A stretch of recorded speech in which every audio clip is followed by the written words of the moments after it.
In today's video, I'm going to show you how to paint inside Inkscape using its built-in drawing and coloring tools. If you want to create digital illustrations, add color to vector sketches, or make smooth brush-style artwork directly inside Inkscape, this quick guide will walk you through the exact tools you need. We'll cover sketching, painting, shading, and organizing your artwork so everything stays clean and editable. And if this video helps you out, make sure to hit that like button and subscribe to the channel for more simple software tutorials just like this. Alright, let's start painting. First, press P on your keyboard to select the pencil tool. This tool is used for freehand sketching and it's perfect for drawing your initial outlines. At the top toolbar, look for the smoothing setting. If you increase this to somewhere between 40 and 70, Inkscape will automatically smooth out your lines. This helps remove shaky strokes and makes your drawings look cleaner and more intentional. If you're using a drawing tablet, make sure to enable the pressure sensitivity icon so the thickness of your line responds to how hard you press on the tablet. This gives your artwork a much more natural feel. Next, press C to switch to the Calligraphy tool. Unlike the pencil tool that draws a single line, the Calligraphy tool creates a stroke with a left and right edge, which makes it feel more like a real brush or marker. In the presets, try selecting brush or marker to get more organic looking strokes. You can also adjust the mass setting. Increasing the mass adds a bit of weight to the cursor, which helps you create smooth flowing curves and more controlled strokes when painting.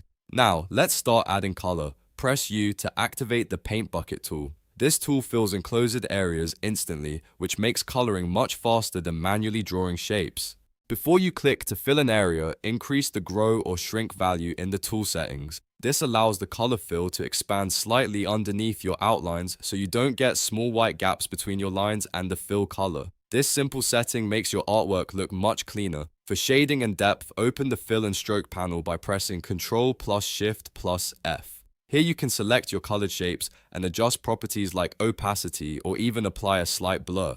Lowering opacity or adding a soft blur allows you to layer colors on top of each other to simulate effects like watercolor, soft shadows, or airbrush style shading.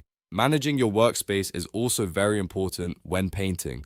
Press Ctrl plus Shift plus L to open the layers panel. A good workflow is to keep your outlines on a top layer and your colors on a layer underneath. This prevents you from accidentally moving or editing your line work while you're painting your colors. It keeps everything organized and makes editing much easier later on. If you add the text elements to your artwork and later convert that text to a path, remember that those shapes cannot simply be ungrouped. Instead, they must be separated using path commands if you want to edit the individual letters again. Finally, when your artwork is finished, you can save your project as an SVG file. This keeps everything fully editable so you can come back and modify your painting later. And if you're exploring new extensions, brushes, or tools inside the Inkscape ecosystem, consider contributing to the project to support the development of the software. And that's how you paint in Inkscape using the built-in drawing, coloring, and layering tools. If this tutorial helped you, make sure to hit the like button and subscribe for more quick and easy software guides. Thanks for watching, and I'll see you in the next video.